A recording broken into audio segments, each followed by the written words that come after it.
So what's the new food truck law in Texas, and how does Texas House Bill 2844 change your food truck's business game? Well, if you run a mobile kitchen, a food trailer, or even a push cart, Texas has officially replaced local city health permits with a single statewide Texas food truck permit issued directly by the Texas Department of State Health Services, or the DSHS. Now, whether you are figuring out, how to get a Texas DSHS mobile food vendor license, wondering about statewide health inspection fees, or even checking local city fire codes in Dallas, Houston, Austin, or San Antonio, this video, we're going to break down the entire new food truck law in Texas so your truck stays 100% compliant and open for business.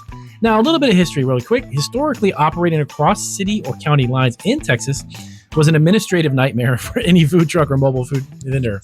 Now, if you cooked in Austin, catered in Round Rock, or even attended a weekend festival in San Marcos, you had to pay 3 separate application fees, pass 3 independent municipal health inspections, and it became a very complicated and confusing process. Now, under the Texas HB 2844 bill, though, that patchwork system is abolished. The state preempts local city health permitting. Now, once you obtain your official DSHS mobile food vendor license, your health inspection is valid across every single city and county in the entire state of Texas. One permit covers the whole state. And to be honest with you, in my opinion, every single state should be doing this, especially in California, Florida, New York, and so on, because the amount of business that food trucks and mobile food businesses generate is tremendous. But making it more complicated only hinders that opportunity.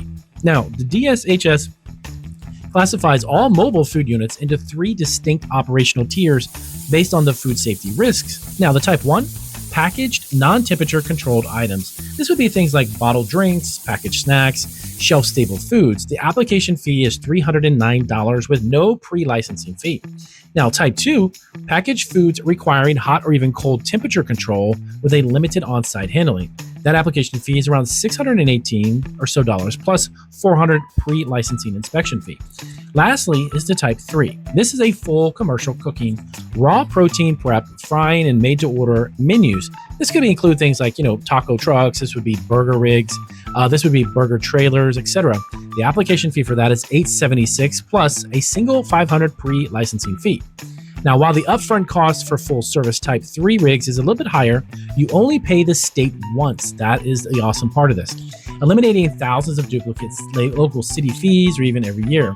Now, to pass your statewide DSHS health inspection, your truck layout actually must hit strict operational standards. Number 1, the hand washing sink, for instance, dedicated exclusively for hand washing with hot or cold pressurized water, soap, and disposable paper towels. Number 2, ware washing sink, a 3-component sink deep enough to fully submerge your largest cooking utensil. Number 3, the plumbing ratio. Now, also a permanently installed potable water tank. This would be paired with wastewater holding tank that is at least 15% larger than your freshwater capacity. Number 4, this was the most important, is the Central Preparation Facility, or the CPF. Now, you must maintain an active commissary agreement also unless your truck is formally inspected and approved as a fully self-contained unit. Now, here's the critical detail that many people need to know. Operators misunderstand. A statewide health permit does not give you permission to park anywhere you want, though.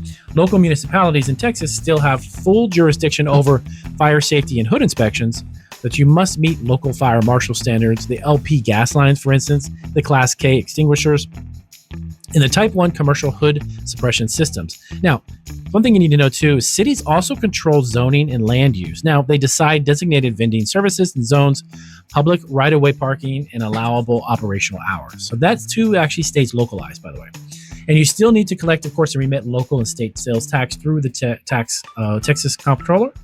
To get started, head to the DHS online licensing service portal, and that was actually going to give you the mobile food vendor under retail foods.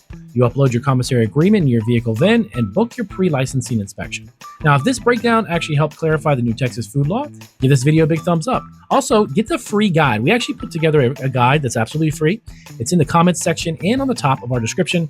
You can click on that and see that in paper. You can actually download that if you'd like to print it out. Just something else to give you a hand to help you understand.